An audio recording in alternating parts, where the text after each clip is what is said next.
waxa jira waxa la dhaho color psychology.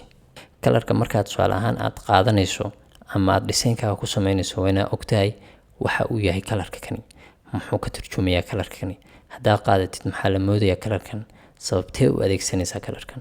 waa inaad su'aalo badan isweydiin kartaa. Okay, marka coloradu waxay leeyihiin waxyaalo badan ay ka turjumaan oo mid walba waxbaynu ku arki doonaa insha Allah. marka halkaan aynu eegno colorka redka ah casaanka ah maxaynu ku arkaynaa excitement, strength, love, energy. ma ogtahay maxaad ku arkaysaa farxad, xoog. ma ogtahay mar strength ka heshid, love jacayl waa aragtiin jacaylka badanaa love-ka casaan baa loo adeegsadaa. love madow ah haddaa aragti ka waran cuquuba ku dhacday baa dhahaysa soo ma. energy waa maxay tamarta iyo waxyaalahaasaa loo adeegsadaa.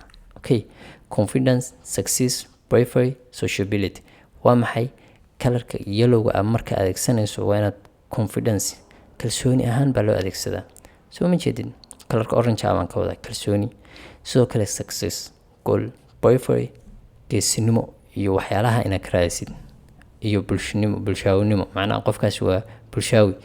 orangehaasaa ka adeegsanaysaa ma ogta. kan ku xiga waa maxay yellow, creativity, happiness, warmth iyo cheer. hal abuurnimo, farxad, diirimaad iyo sidoo kale farxad oo kale ayaan dhihi karnaa. labadaas isku soo celina laba kalmood isku soo dhoweeya. marka creativity yellowga badanaa maxaa loo adeegsadaa creativity iyo happiness. waad aragteen shirkadu markay color dooranayaan hadhow baan kusoo laaban doonaa shirkadda iyo waxay ku dooratay.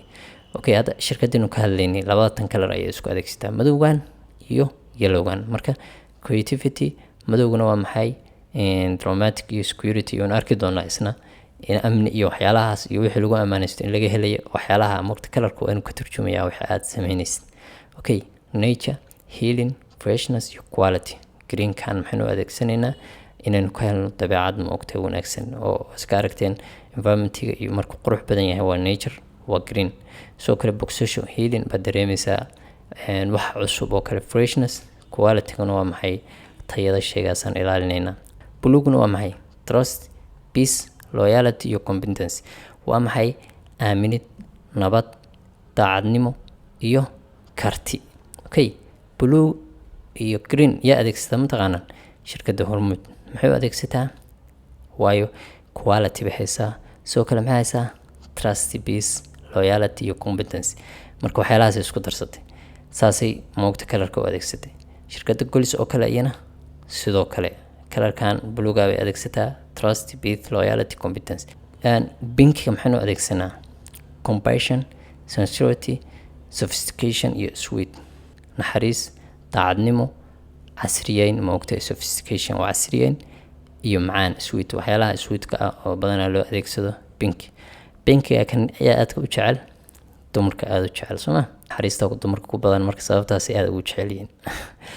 okay, purple muxuu yahay waa colorkan royalty, luxury, spirituality iyo ambition. boqortooyo, raaxo, ruux iyo hami. okay, intaasaynu dhihi karnaa ayana. brownkana dependable, simple ayaynu adeegsan karaa wax ma ogta la isku halayn karo oo fudud. okay, blacka security iyo dramatic. badanaa dharka madow ah maxay adeegsadaan askarta booliiska ah security-ga soo ma. markaad dharkooda aragto amni baad dareemaysaa soo ma. okay, white-ka clean iyo daacadnimo. okay, soo ma jeedid waxaan waa clean. marka aad white aad adeegsanayso waa clean. hodheelada iyo badanaa go-yaal waxaa la adeegsadaa cadaana. haddii go-yaal madow la adeegsan lahaa maba aaminta waxaa dhihi lahayd maxaa loo adeegsanaya moogtahay nadiif maaha baalkan buuq baa furi lahayd. laakiinse cadaan baa lagu dhigay cadaanka wasaqda yar oo ku dhacda waad arkaysaa markaba. greyga lonely, fresh iyo good.